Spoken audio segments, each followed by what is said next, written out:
यहां उपस्थित सभी मित्र जो प्रेस से हैं, आप सभी का अभिनंदन है। सुबह ही आप आ पाए हैं, ये बड़ी बात है, और खुलासा भी उतना बड़ा है। आज का ये प्रेस कॉन्फ्रेंस थोड़ा लंबा रहेगा, विषय बहुत गंभीर है, और आज का ये प्रेस कॉन्फ्रेंस केवल वाक्यों के आधार पर नहीं होगा, कुछ खुलासों के आधार पर होगा, जिसमें कुछ तथ्य, कुछ कागज, कुछ हिसाब, कुछ किताब दिखाए जाएंगे और मुख्य विपक्षी दल के नेता से उनके उत्तर मांगे जाएंगे। मैं बताना चाहूंगा कि भारतवर्ष के सबसे बड़े विपक्षी दल के मुख्य नेता एलओपी, लीडर ऑफ ऑपोजिशन, आदरणीय राहुल गांधी लगभग 22 वर्षों से इलेक्टेड ऑफिस में हैं। 22 वर्षों से 22 वर्षों में वो कितनी बार विदेश गए, तो अभी तक जो डिक्लेयर्ड है और पब्लिक डोमेन में आया है, उस सब को काउंट करके 54 फॉरेन ट्रिप्स बनता है। 22 वर्षों में पब्लिक लाइफ में रहते हुए 54 टाइम्स राहुल गांधी जी विदेश यात्रा पे गए, जिसमें कौन कौन से देश हैं? इटली है, यूनाइटेड किंगडम है, यूनाइटेड स्टेट्स है, जर्मनी है, वियतनाम है, कंबोडिया है, सिंगापुर है, बहरीन है, मालदीव्स है, कतर है, यूनाइटेड अरब एमिरेट्स है। और 3 मई 2026 को एक्स और सोशल मीडिया के पोस्ट पर जो फुटेज सर्कुलेट हुआ, जो अनअनाउंस्ड यात्रा रही, उसमें मस्कट और ओमान भी है। तो आज इन सब विषयों पे विस्तार से चर्चा होगी और हम यहां बहुत बड़े खुलासे करेंगे। इनमें से अधिकांश जो ट्रिप है, मैंने आपको कहा 54 ट्रिप है, 54 ट्रिप्स है, इनमें अधिकांश ट्रिप्स के ऑन रिकॉर्ड कॉलम फिल है, मतलब वो ऑन रिकॉर्ड गए हैं। जो ऑन रिकॉर्ड नहीं है वो भी बताऊंगा। ऑन रिकॉर्ड गए हैं, उसमें पब्लिक डेटेड होस्ट पेज है, अर्थात होस्ट कब बुला रही है, डेट कब है, इसका पब्लिक डेटेड होस्ट पेज है। प्रेस आइटिनरी, अर्थात प्रेस के जो कब स्टेटमेंट जारी होंगे, प्रेस को कब संबोधित करेंगे, यह प्रेस आइटिनरी भी है। पार्लियामेंट्री रिकॉर्ड, छुट्टी रही उनकी पार्लियामेंट से, पार्लियामेंट में नहीं आए, कमेटी की मीटिंग में नहीं आए और उसका कारण विदेश यात्रा रही, पार्लियामेंट्री रिकॉर्ड है। और फोटो ट्रेल है। मैं मीडिया के पूरी उन सूचियों को भी सामने रखूंगा कि कौन कौन से अखबार में फोटो भी छपे, फोटो ट्रेल है। कहने का तात्पर्य है कि यह जो विदेश यात्रा रही, द ट्रिप्स आर पब्लिक, ये पब्लिक ट्रिप्स है, but funding trial is not public. सबसे बड़ी बात है कि ट्रिप्स पब्लिक है, फंडिंग पब्लिक नहीं है। अब हम एक एक करके कहां कितनी फंडिंग हुई है, किसने फंडिंग किया है और वो खुलासा क्यों नहीं हुआ है, इस विषय पे चर्चा करेंगे। इस पे एक लेजर बनाया गया है, जिस लेजर को मैं आपके सामने रखूंगा इन 54 ट्रिप्स का। इस लेजर में एक एक ट्रिप को लेकर हिसाब लगाया गया है कि आखिर राहुल गांधी के हर ट्रिप में अमूमन राहुल जी ने या उनकी टीम ने या कांग्रेस पार्टी ने डिक्लेयर तो नहीं किया है, मगर खर्चा कितना हुआ होगा। तो ये कैलकुलेशन कैसे होगा, अंदाजे से तो नहीं हो सकता है। तो इसका मॉडल होता है और उस मॉडल को कहते हैं bottom up model estimation of the cost. नीचे से ऊपर तक एक बॉटम अप मॉडल के माध्यम से ये खर्चा लगाया गया। जैसे कि राहुल जी जाते हैं विदेश में, तो अगर एक लॉन्ग हॉल जर्नी है, बड़ी जर्नी है, यहां से न्यूयॉर्क तक, तो कैसे जाएंगे? राहुल जी फर्स्ट क्लास में जाएंगे, तो फर्स्ट क्लास के पैसे को इंक्लूड किया गया। वो इकोनॉमी में नहीं जाएंगे, वो फर्स्ट क्लास में जाएंगे, तो फर्स्ट क्लास का पैसा का खर्चा इंक्लूड किया गया। कितने लोग जाते हैं? तो जितने डिक्लेयर्ड हैं, जितनी बार डिक्लेयर किया है और सीसीटीवी फुटेज कैमरा सिक्योरिटी को देखा गया है, उसमें लोगों की संख्या कैलकुलेट होती है कि इतने लोग उनके साथ गए हैं। ऑन एन एवरेज हर उनके विदेश यात्रा में 3 से 4 लोग उनके साथ ट्रेवल किए हैं। और अगर चकमा देकर एसपीजी को या सीआरपीएफ को गए हैं, बिना सिक्योरिटी के गए हैं, वो भी मैं बताने वाला हूं कितनी बार चकमा दिया है, येलो बुक को काउंटर करके गए हैं, वो भी बताएंगे। तो उसमें सिक्योरिटी वाले भी ऐड होते हैं, वरना 3 से 4 लोग अमूमन उनके साथ गए हैं और वो बिजनेस क्लास में गए हैं। तो बिजनेस क्लास का खर्चा कितना होता है? जिस शहर में उतरते हैं तो स्वाभाविक है वहां पर कोई टैक्सी लेके नहीं जाते हैं, वहां पर एक शॉफर ड्रिवन कार में ही राहुल गांधी चलते हैं, तो उसका खर्चा कितना होता है? होटल में रुकते हैं तो किसी सड़क के किनारे मोटेल में तो नहीं रुकते हैं, 5 स्टार सिटी रेट के अनुसार, कि वहां 7 स्टार नहीं, चलिए 5 स्टार में तो कम से कम रुकेंगे ही, 5 स्टार सिटी रेट के अनुसार यह सिटी ग्रेड रेट लगाए गए हैं।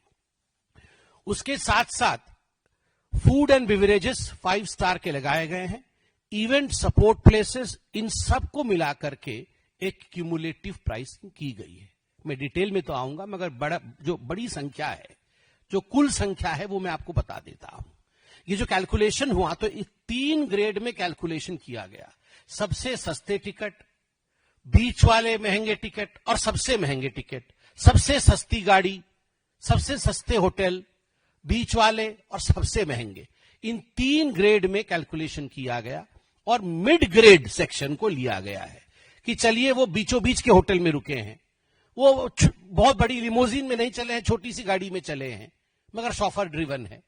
इस प्रकार के कैलकुलेशन को लेने के बाद 2004 से 2026 तक राहुल गांधी 54 यात्रा जो उनकी रही विदेश की, उसमें उनका खर्चा हुआ है 60 करोड़, 60 करोड़ रुपए का खर्चा राहुल गांधी जी के विदेश यात्रा में रहा है।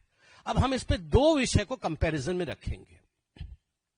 60 करोड़ राहुल गांधी जी ने व्यक्तिगत तौर पे खर्च किया है अपने विदेश यात्रा पे, नंबर 1। इसमें हमने कोई कमिटी वाली कि भारत की सरकार ने उन्हें कहीं भेजा है या पार्लियामेंट की किसी कमिटी में चले गए हैं, उन यात्राओं को इंक्लूड नहीं किया है। ये 54 यात्रा वो है जो उनके व्यक्तिगत है, उसमें 60 करोड़ खर्च हुए हैं।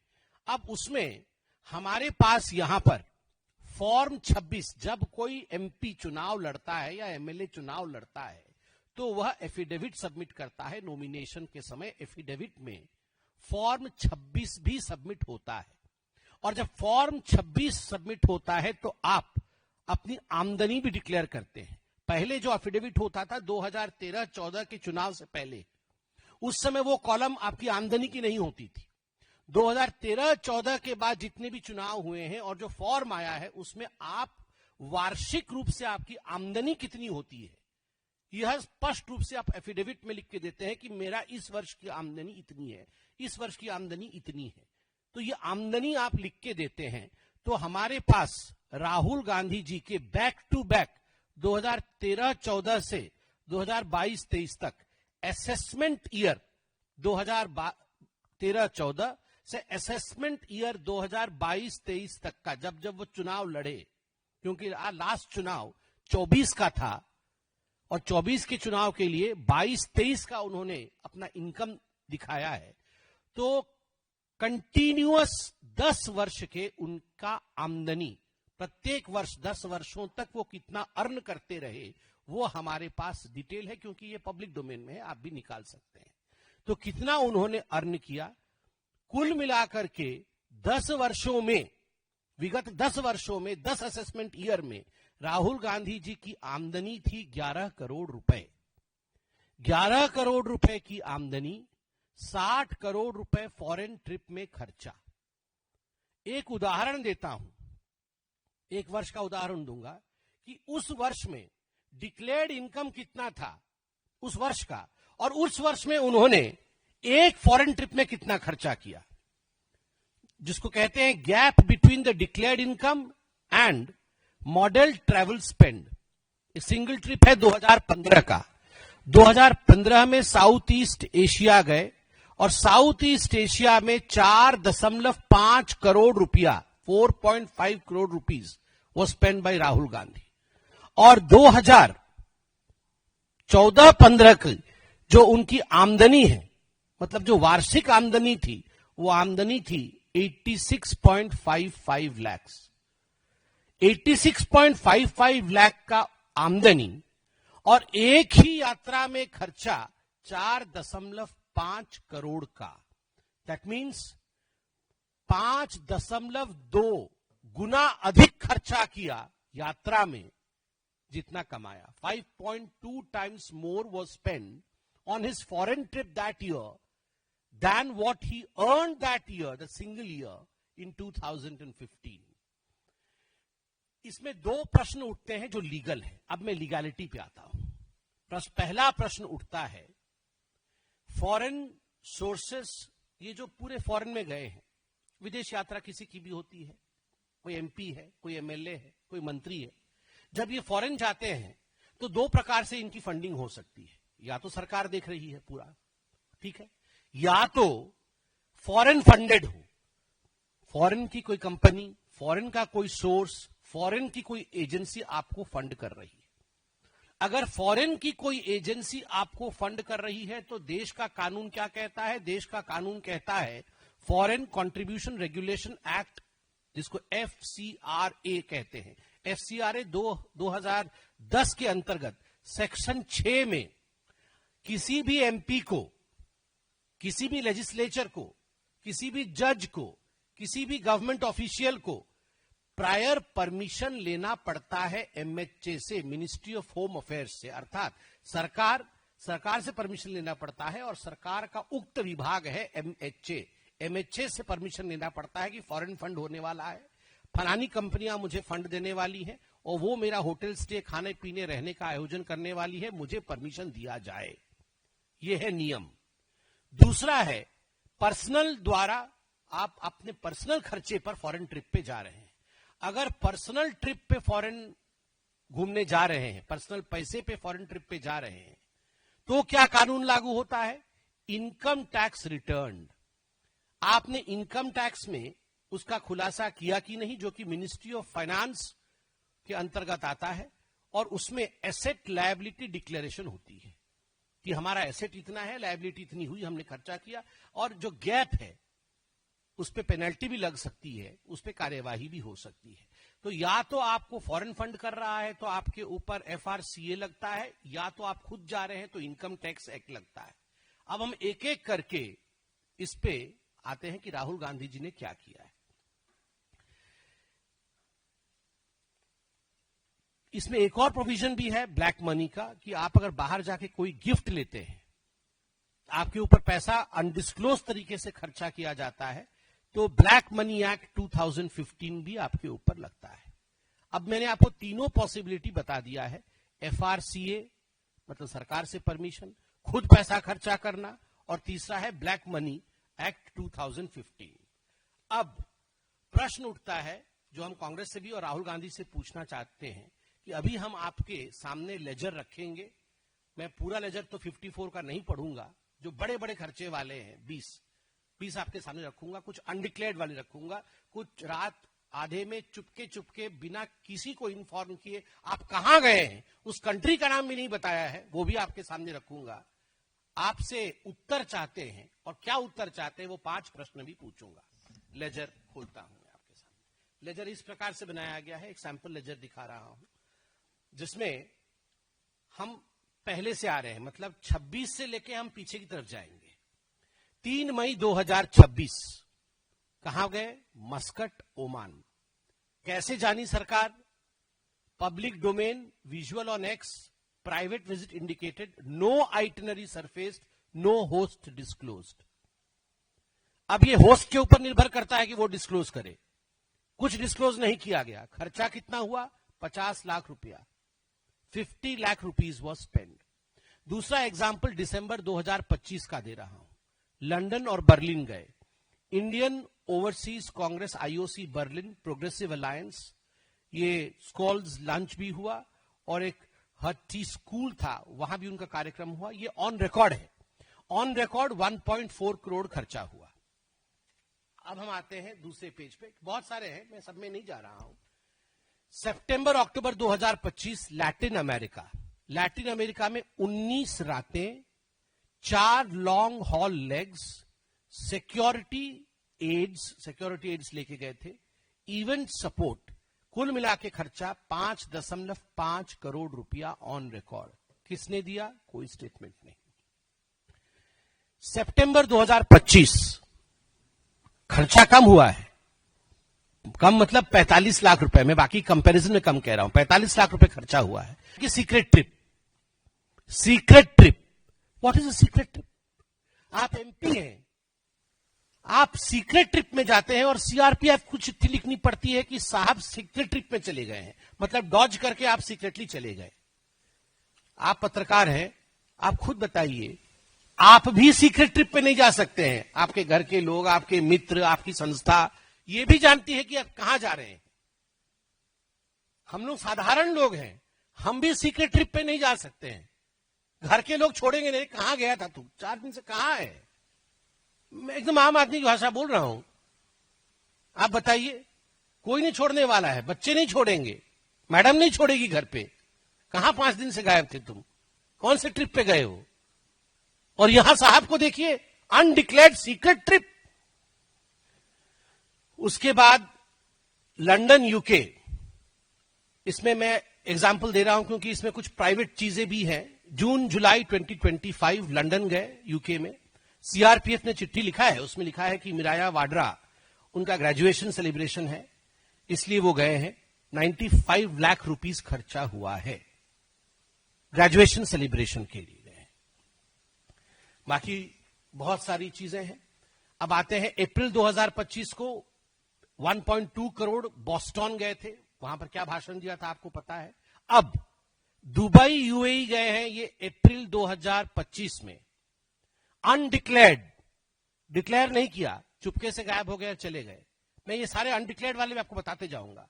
CRPF letter 17 to 23 April, no programme, host और पर्पस डिस्क्लोज्ड। सीआरपीएफ को डॉज करके, कुछ भी नहीं बता करके ये रातों रात गायब हो गए और अप्रैल 17 से अप्रैल 23 तक यूएई में रहे। 70 लाख खर्च हुआ। खर्च वाला विषय अलग है, एक करोड़ों में नहीं है, लाखों में है, मगर डॉज, अनडिक्लेयर्ड।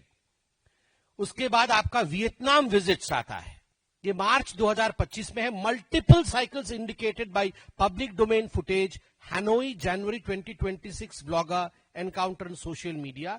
2.8 करोड़ खर्चा, पब्लिक विजुअल्स, कोई डिक्लेरेशन नहीं, पब्लिक विजुअल के आधार पर यह किया गया है। 2.8 करोड़ खर्चा हुआ है। दिसंबर 24-25, दिसंबर वो जो रात होती है, 24 जा रहा है, 25 आ रहा है, 31 दिसंबर, Italy new year. CRPF letter, CRPF ने कड़ा लेटर लिखा है कि 30 दिसंबर टू 9 जनवरी ये नहीं थे। और सीआरपीएफ ने यह भी लिखा है कि वो पीरियड वह था जब डॉक्टर मनमोहन सिंह का मॉर्निंग पीरियड, उनकी शोक का पीरियड था। उस शोक के पीरियड के समय आपको याद होगा, आप लोगों ने भी प्रश्न पूछा था कि आखिरकार राहुल गांधी क्यों नहीं आए हैं शोक सभा में, वो क्यों नहीं उपस्थित है।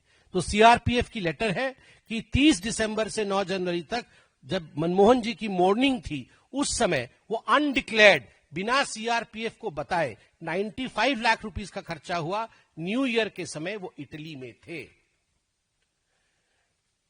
उसके बाद थोड़ा सा मुझे एक विषय हास्यास्पद लगा, तो मैंने भी सोचा आपको थोड़ा गंभीर विषय है तो थोड़ा हंसाऊं भी।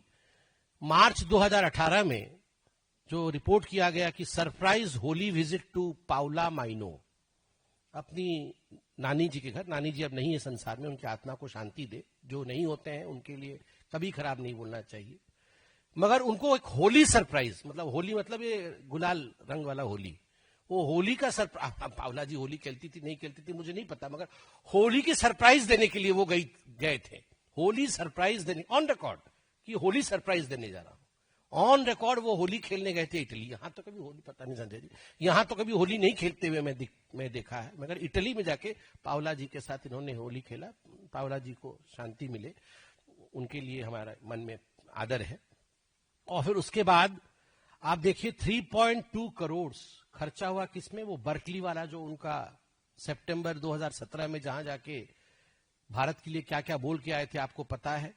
उसी प्रकार इटली 19 दिन के लिए गए थे, 1.5 करोड़ रुपए खर्चा हुआ। और मैडम सोनिया गांधी जी के साथ मेडिकल के लिए गए, इसमें एक बड़ा विषय लिखा हुआ है। मैडम सोनिया गांधी अभी मैं देख रहा था मेडिसिटी में एडमिट थी, ईश्वर उनको लंबी आयु दे, वो दीर्घायु हो और स्वस्थ रहे हमेशा, ये हम सबकी कामना है। और ट्रीटमेंट के लिए हम प्रश्न नहीं करते, हम ऐसे निकृष्ट राजनीतिक काम नहीं करते हैं, अच्छे ही रहे वो। मगर इसमें सिटी का नाम विथहेल्ड किया गया, मतलब बताया नहीं गया कि कौन से सिटी में तक गए हैं। वो मार्च 2017 का है, ये ऑन रिकॉर्ड है, 75 लाख रुपए खर्च हुए, मगर सिटी का नाम विथहेल्ड किया गया। मैंने इसलिए बताया क्योंकि सिटी का नाम बताते हैं, सिटी का नाम भी विथहेल्ड किया गया है। ठीक उसी प्रकार 1.8 करोड़ रुपए अगस्त 2018 में खर्च हुए, 1 करोड़ रुपए फिर से मेडिकल चेकअप का है, मैं उस पर मेडिकल चेकअप पे मैं प्रश्न नहीं पूछूंगा। और अब हम आगे आते हैं नवंबर 2019, इसका जो रिकॉर्ड पे है, मतलब जो हमें मीडिया से मालूम पड़ा, अनडिक्लेयर्ड है। 35 लाख रुपए खर्चा हुआ, मेडिटेशनल ट्रिप, मेडिटेशन करने गए थे अक्टूबर नवंबर 2019 अब्रॉड। अब कहां मेडिटेशन कर रहे थे वो डेस्टिनेशन डिस्क्लोज्ड है। मेडिटेशन को शायद डिस्क्लोज ही मतलब डेस्टिनेशन नहीं बोला जाता है, शांति से कहीं मेडिटेशन कर रहे थे, फॉरेन में कर रहे थे, भारत में नहीं मेडिटेशन, उनका मन नहीं लगा तो बाहर मेडिटेशन करने गए और वो जगह नहीं बताया कहां मेडिटेशन कर रहे थे। आप बताइए, वैसे तपस्या की डेफिनेशन भी उन्होंने बताई थी पार्लियामेंट में, तो ये अनडिक्लेयर्ड है। और उसके बाद अक्टूबर 2019 बैंकॉक मेडिटेशन करने गए, ये भी अनडिक्लेयर्ड है। बैंकॉक मेडिटेशन रिट्रीट, बैंकॉक गए हैं मेडिटेशन करने के लिए, departed on 5 October on Vistara eve of Haryana and Maharashtra poll. एकदम मतलब हरियाणा और महाराष्ट्र में पोल चल रहा था, मतलब मुझे लगता है बहुत स्ट्रेस हो गया होगा, तो तुरंत बैंकॉक में जाके किस प्रकार से मेडिटेशन किया जाए, तपस्या, तो उसके लिए तुरंत वो गए 40 लाख रुपीस खर्च करके, अनडिक्लेयर्ड, तुरंत कि अभी मेडिटेशन करना है, तो चले गए। चलिए फिर lecture tour on Indian democracy across 2 California campuses, Berkeley, Stanford, और वहां जाके कितना महान महान भाषण दिया 70 लाख खर्च करके, ये बताने की आवश्यकता नहीं है। मई 2022 में काठमांडू में एक शादी हुई थी, उसमें नाइट क्लब का वीडियो वायरल हुआ था, आपको याद होगा, एक नाइट क्लब का वीडियो वायरल हुआ था, वो ऑन रिकॉर्ड है, वो वीडियो भी ऑन रिकॉर्ड है, ट्रिब्यून ने फोटो भी छापा था, 45 लाख रुपए उसमें खर्च हुआ है। ये मैं आपको हाइलाइटर्स दे रहा हूं क्योंकि नाइट क्लब वाला वीडियो चर्चा का विषय रहा था, ट्रिब्यून ने फोटो भी छापा था, ये विषय पब्लिक डोमेन में है, 45 लाख रुपए खर्चा हुआ है। December 2021 to January 2022 abroad destination withheld कर दिया। Personal visit as the assembly election cycle open, उस समय असेंबली इलेक्शन था, ये पर्सनल विजिट करके गए, अनडिक्लेयर्ड, चोरी चोरी चुपके चुपके 40 लाख खर्चा हुआ, डिक्लेयर नहीं किया। मैं बहुत बड़े बड़े खुलासा और करने वाला हूं, अभी सब येलो पेज पे खोलूंगा। लंदन गए 24 रात, नवंबर 2021 में 24 नाइट्स के लंदन गए, 2.2 करोड़ रुपए खर्चा हुआ, इसमें वीआईपी लॉजिस्टिक्स और सिक्योरिटी लेकर गए थे, ऑन रिकॉर्ड है, ये ऑन रिकॉर्ड है, मगर किसने खर्चा किया इसका कोई डॉक्यूमेंट नहीं है। गए, सिक्योरिटी भी गई और 24 रात लंदन में रहे, मगर किसने खर्चा किया रिकॉर्ड नहीं है। वो फार्मर प्रोटेस्ट के समय दिसंबर 2020 और जनवरी 21 के बीच मिलान और इटली गए, अनडिक्लेयर्ड, मैं अनडिक्लेयर्ड वाला बोल रहा हूं, अनडिक्लेयर्ड, ये डिपार्टेड 27 दिसंबर 2020 में, 90 लाख खर्चा हुआ। आप देखिए इस प्रकार से एक और अनडिक्लेयर्ड है, abroad destination withheld, July 2022, short trip before presidential election and monsoon session, 40 lakh खर्चा, अनडिक्लेयर्ड, छुप के गए। उज्बेकिस्तान समरखंड, मिस्ट्री ट्रिप, उनके साथ अमिताभ दुबे प्लस अमूल्य गोपाल कृष्णन, ये गए थे, 85 लाख रुपए खर्चा हुआ, अनडिक्लेयर्ड, ये भी डिक्लेयर नहीं किया गया। और बाकी करोड़ में बहुत कुछ है, मैं इतना मुझे पता है कि समय सीमा होती है, इसलिए मैं जल्दी जल्दी समाप्त करूंगा। फरवरी अप्रैल 2015 में थाईलैंड, म्यांमार, वियतनाम, कंबोडिया, ये 60 day south east Asia window रहा और इसमें 4.5 करोड़ रुपए खर्च हुए। ये उनके उस वर्ष के 2014-15 का जो इनकम था उसका 5.2 टाइम्स अधिक था और ये ऑन रिकॉर्ड है, 4.5 लाख खर्चा। 2014 और 16 के बीच में 3 शॉर्ट फॉरेन ब्रेक्स, 15 मई 2014 जब मनमोहन सिंह जी का फेयरवेल था एज प्राइम मिनिस्टर, जब फेयरवेल हुआ 15 मई 2014 को, वो नहीं थे, आपको याद हो। मैं अब उन अखबारों का नाम नहीं पढ़ रहा हूं जिसमें आप सभी मीडिया हाउसेस के नाम आते हैं जिनने फोटो छापे हैं या कुछ इस प्रकार का पब्लिक डोमेन में जो विषय है उनको रखे हैं, जिसके आधार पर ये सारे कैलकुलेशन हुए हैं। अब हमसे अंतिम विषय है, हमसे पूछा जाएगा कांग्रेस द्वारा कि ये पॉलिटिकली मोटिवेटेड है, हम पॉलिटिक्स कर रहे हैं, पॉलिटिकली मोटिवेटेड है। हमारा कहना है कोई पॉलिटिक्स नहीं है साहब, आप वो परमिशन लेटर दिखा दीजिए एमएचए का, हम पॉलिटिक्स बंद कर देंगे, हम कुछ भी नहीं पूछेंगे। परमिशन लिया है तो permission letter itself will suffice. दूसरा है दीज वर ऑफिशियल ट्रिप्स, वो कह सकते हैं कि ये सब ऑफिशियल ट्रिप था, तो ऑफिशियल ट्रिप में एक बजट हेड होता है, कोई भी ऑफिशियल ट्रिप में एक बजट हेड होता है, एक सैंक्शन फाइल होता है, और उसके बाद एक वेन्यू क्लियरेंस होता है कि आप उस जगह जा सकते हैं, उस व्यक्ति से मिल सकते हैं, वहां मीटिंग कर सकते हैं। ये कोई भी मिनिस्टर या एमपी इत्यादि जाते हैं कंट्री के रिप्रेजेंटेटिव के रूप में ऑफिशियल ट्रिप में, तो ये सारी चीजें होती है, कोई सैंक्शन फाइल नहीं है। और ये सब जो मैंने कहा, sanction file, value clearance, budget head, ये दिखा दे, हम प्रेस कॉन्फ्रेंस खत्म कर देंगे। थर्ड, ये कह सकते हैं कि foreign hosts pays for academic talks, कि मैं कॉलेज में भाषण दूंगा और वो कॉलेज वाले मुझे पैसा देंगे, तो ये सेक्शन 6 ऑफ एफआरसीए एग्जैक्टली यही कहती है, परमिशन लेना पड़ेगा। आप उस कॉलेज से पैसा लेंगे या उस इंस्टीट्यूट से पैसा लेंगे, उनका हॉस्पिटैलिटी लेंगे, एज ए एमपी आपको ये परमिशन लेना पड़ेगा। वो कहेंगे show evidence of wrong doing, आप दिखाइए हमारी रॉन्ग डूइंग हुई है, आपने इतने करोड़ों करोड़ों बता दिए। तो हमने कहा आप कागज दिखा दीजिए, परमिशन का कागज दिखा दीजिए, सारा प्रेस कॉन्फ्रेंस खत्म हो जाएगा। वो कहेंगे कांग्रेस तो ऑडिट होती है, election commission of India audit करती है, तो ऑडिट में सेक्शन 29C के अंतर्गत वो एक ऑडिटेड लाइन दिखा दीजिए जिसमें कि राहुल गांधी फॉरेन जाएंगे और उसमें इतना खर्चा होगा, कांग्रेस ने लिख के इलेक्शन कमीशन ऑफ इंडिया को दिया है। वो ये कह सकते हैं कि अरे ये तो 2004-5 से आप शुरू कर रहे हैं, इतने पुराने विषयों को आज उठा रहे हैं। आज उठा रहे हैं क्योंकि कभी भी उठाया जा सकता है, आरटीआई में कुछ भी कभी भी पूछा जा सकता है, ये डॉक्यूमेंट आरटीआई के अंतर्गत आता है। इलेक्शन कमीशन ऑफ इंडिया के रिटर्न्स और एमएचए के ऑर्डर्स ये ड्यूरेबल आर्टिफैक्ट्स है, मतलब ये कोई जला नहीं दिए जाते, 3 साल बाद इनको जला दिया जाएगा, ये ड्यूरेबल, ये हमेशा के लिए रहेंगे, इसलिए इनसे ये पूछा गया है। अंत में मैं 5 सवाल पूछ के कांग्रेस से इस प्रेस वार्ता को समाप्त करूंगा। पहला, was prior MHA permission under FCRA section C obtained for any of the foreign funded or foreign hosted trips on the ledger? क्या FCRA section 6 का परमिशन राहुल गांधी जी ने ये 54 जो फॉरेन यात्रा हमने लेजर में बताया है उसमें लिया था?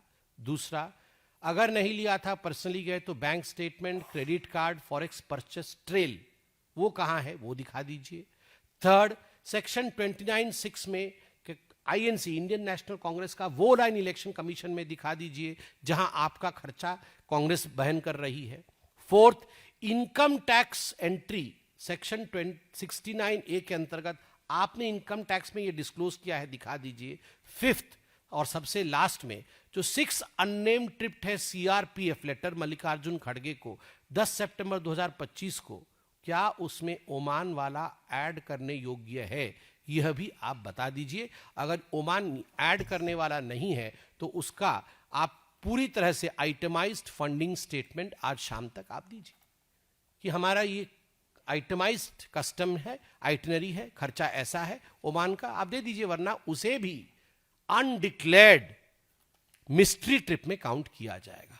धन्यवाद मित्रों, मुझे लगता है आज का ये press conference rhetorical press conference नहीं, एलओपी के ऊपर एक बहुत गंभीर प्रश्न को छोड़ता है। उनके व्यवहार, उनका आचार, जो व्यक्ति भविष्य में प्रधानमंत्री बनना चाहता है उस व्यक्ति का आचार, कौन उनको बुला रहा है, किस उद्देश्य से वो ओमान गए, वहां वो किससे मिले, देश के विरोध में उन्होंने क्या बातें की, क्या षड्यंत्र उन्होंने रचा। ऐसा नहीं है कि भारत की सरकार छोड़ देगी, ये नया भारत है, चारों तरफ सिक्योरिटी कैमरे लगे हैं, एक एक चीज की गिनती और हिसाब हो रहा है। आज तो हमने एक छोटा सा लेजर जारी किया है, मगर कागजों की भरमार है और तथ्यों की भरमार है, छोड़ा नहीं जाएगा। धन्यवाद। कोई प्रश्न हो तो अवश्य पूछिए। रविकांत राय,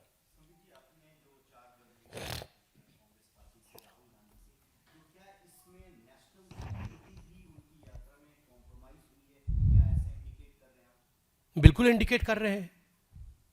कुछ जगह तो नेशनल सिक्योरिटी को लेकर उन्होंने देश के विरोध में बातें कही हैं, कुछ जगह तो बिल्कुल स्पष्ट है वो बातें क्या कही हैं।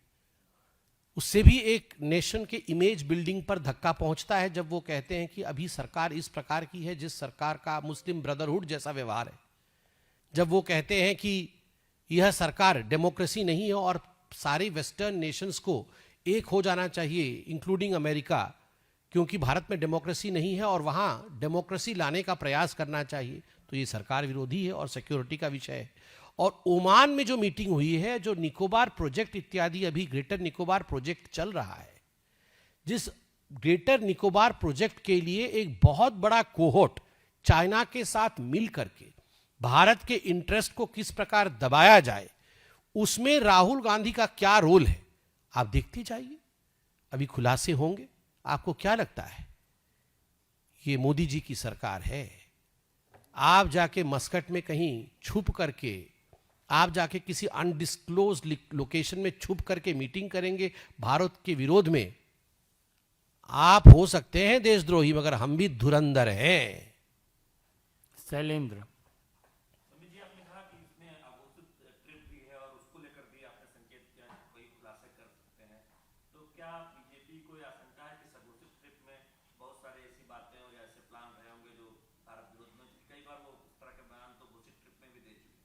नहीं, घोषित ट्रिप में वो इल्हान ओमर से मिले।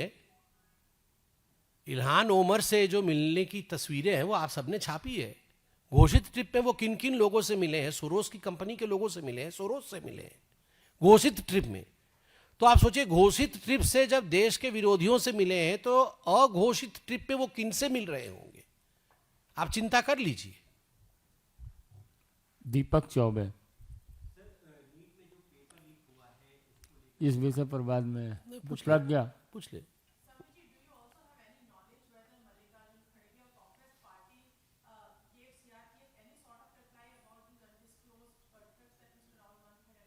No, he has not, as far as my knowledge goes, he has not given any kind of reply, because these letters, I believe, do not require an answer.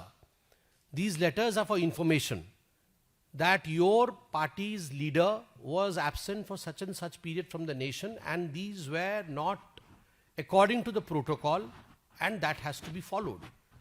So I gather the answer has not come, but still, since you have asked the question, I will go through it. अगर answer आता तो हमारे पास वो उत्तर भी होता, नहीं है उसका अर्थ है अभी तक मल्लिकार्जुन खड़गे, मतलब कांग्रेस पार्टी, और राहुल गांधी जी ने भी, किसी ने ये उत्तर नहीं दिया है। उत्तर होता तो हम इनमें से आज प्रेस कॉन्फ्रेंस क्यों करते? वो उत्तर ही आपके सामने सब कुछ खोल देता कि हमने ये सबमिट किया है, ये कागज सबमिट किया है, वो इस लोकेशन पे गए थे, तो उत्तर तो नहीं है।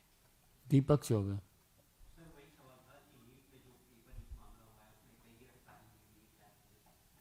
देखिए, जहां तक नीट का विषय है,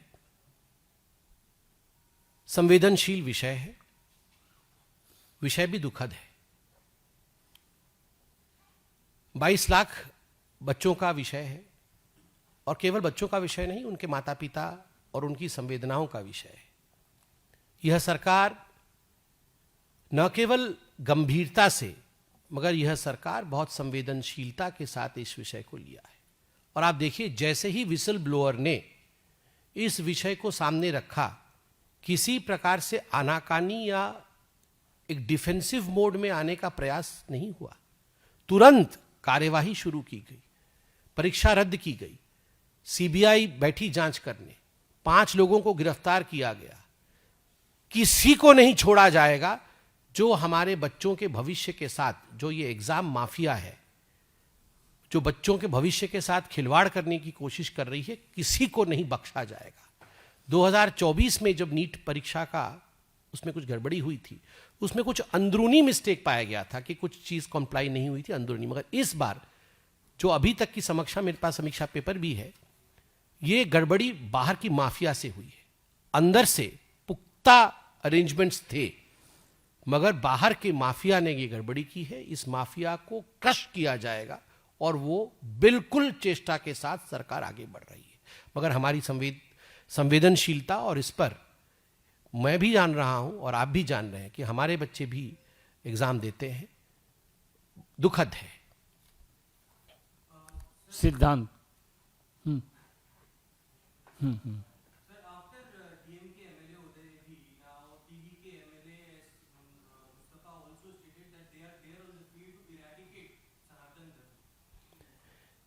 देखिए, जहां तक सनातन धर्म को इरेडिकेट करने का विषय है, एक बात हम सभी जानते हैं, न भूतो न भविष्यति, कभी भी सनातन समाप्त नहीं हो सकता है। जब तक सूरज चांद रहेगा तब तक सनातन रहेगा। और जिन लोगों के मन में है कि वो सनातन को समाप्त कर देंगे, मुझे लगता है वो जान नहीं पा रहे हैं कि उनके घर में भी उनके माता पिता का नाम या तो दुर्गा है, या तो राम है, या तो सीता है। उनके घर के लोग भी मंदिर जाते हैं, पूजा करते हैं। और आश्चर्य का विषय है, वो ज्योतिष शास्त्र में भी कुछ लोग विश्वास रखते हैं। और ऐसा भी मैंने देखा है कि ज्योतिष में विश्वास रख के उनके ही साथी को अपना अधिकारी भी बनाते हैं। तो सनातन तो इनग्रेन्ड है, डीएनए में सनातन है। क्या अपने आप को समाप्त कर लेंगे कुछ लोग? अगर सनातन को समाप्त करना है तो अपने आप को ही समाप्त करना पड़ेगा। बहुत बहुत धन्यवाद।